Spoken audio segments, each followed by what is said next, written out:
اعوذ باللہ من الشیطان الرجیم بسم اللہ الرحمن الرحیم اللہم صلی علی محمد وآل محمد وعجل فرجہم۔ ناظرین محترم السلام علیکم۔ تفسیر کے اس پروگرام میں ہم آپ کو خوش آمدید کہتے ہیں۔ ناظرین، آج مزید 3 آیتوں کی تفسیر کے ساتھ آپ کی خدمت میں حاضر ہوئے ہیں، تو آئیے چلتے ہیں پہلے آج کے اس ایپیسوڈ کی پہلی آیت کی تفسیر کو جاننے کے لیے پہلے اس کی تلاوت اور ترجمے کو سنتے ہیں۔ کتاب انزلناه الیک مبارک لیدبروا آیاته بسم اللہ الرحمن الرحیم فلما جاءهم الحق من عندنا قالوا إن هذا لسحر مبين۔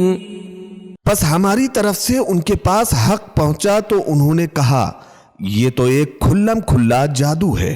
تلاوت اور ترجمے کو آپ نے سماعت فرمایا، اب آئیے اس کے پیغامات پر بات کرتے ہیں۔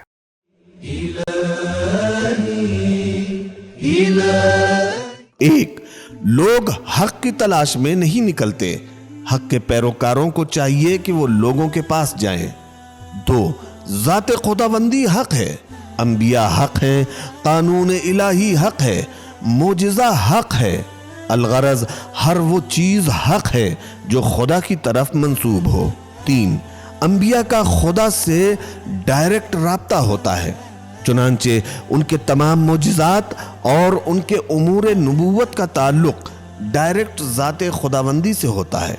4، مبلغ اور رہبر کو معلوم ہونا چاہیے کہ معاشرے کا ایک مؤثر طبقہ اس کی مخالفت کرے گا۔ 5، انبیاء کے خلاف جادوگری کی تہمت انتہائی آسان، سادہ اور لوگوں کے دلوں کو لبھانے والی ہے۔ 6، تہمت کا سرچشمہ انسان کی سرکش حالت ہے۔ 7، مخالفین ہر بات میں مخالفت کرنے پر اصرار کرتے ہیں۔ اگلی آیت کی تفسیر کو جاننے کے لیے پہلے اس کی تلاوت اور ترجمے کو سنتے ہیں۔ قال موسى اتقولون للحق لما جاءكم اسحر هذا ولا يفلح الساحرون۔ موسیٰ نے ان سے کہا کہ کیا بات ہوئی کہ جب حق تمہارے پاس آیا تو کہنے لگے کہ کیا یہ جادو ہے، جبکہ جادوگر فلاح نہیں پاتے۔ تلاوت اور ترجمے کو سننے کے بعد اب آئیے دیکھتے ہیں کہ اس آیت میں کیا اہم نکات بیان ہوئے ہیں۔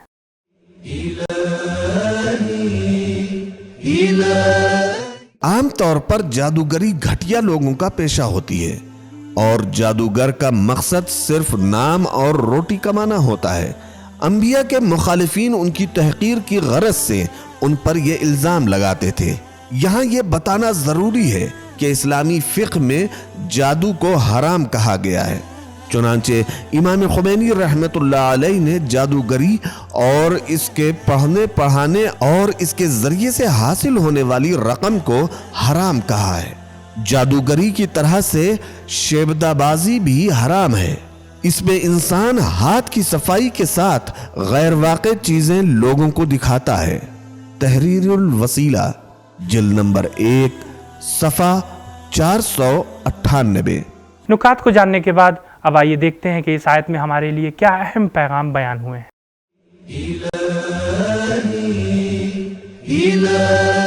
1، حضرت موسیٰ علیہ السلام نے اپنی کامیابی اور تہمت تراشنے والوں کی شکست کی خبر دی تھی۔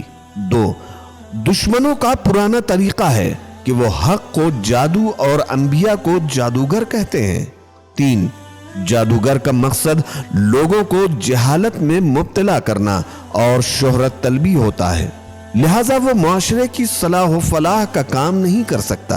الحمدللہ اب تک ہم نے 2 آیتوں کی تفسیر کو جان لیا ہے، اور آج کے اس ایپیسوڈ کی آخری آیت کی تفسیر کو جاننے کے لیے آئیے چلتے ہیں پہلے اس کی تلاوت اور ترجمے کو سنتے ہیں۔ قالوا اجئتنا لتلفتنا عما وجدنا عليه آباءنا وتكون لكما الكبرياء في الأرض وما نحن لكما بمؤمنين۔ انہوں نے کہا کہ کیا تو ہمارے پاس اس لیے آیا ہے کہ ہم اس راستے کو چھوڑ دیں جس پر ہم نے اپنے آباء و اجداد کو پایا ہے، اور یوں زمین پر تم دونوں کی حکومت قائم ہو جائے؟ ہم تم دونوں پر ایمان لانے والے نہیں ہیں۔ تلاوت اور ترجمے کو سننے کے بعد اب آئیے دیکھتے ہیں کہ اس آیت میں کیا اہم نکات بیان ہوئے ہیں۔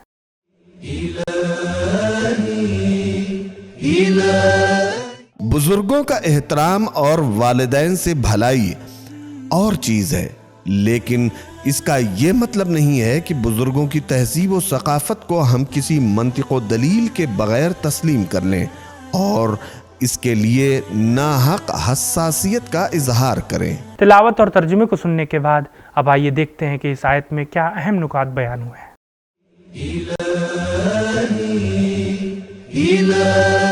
ایک، ثقافتی انقلاب اور فکری و ذہنی تبدیلی کا ہمیشہ رد عمل سامنے آیا کرتا ہے۔ دو، بزرگوں کا کردار نسل کو بڑا عزیز ہوتا ہے۔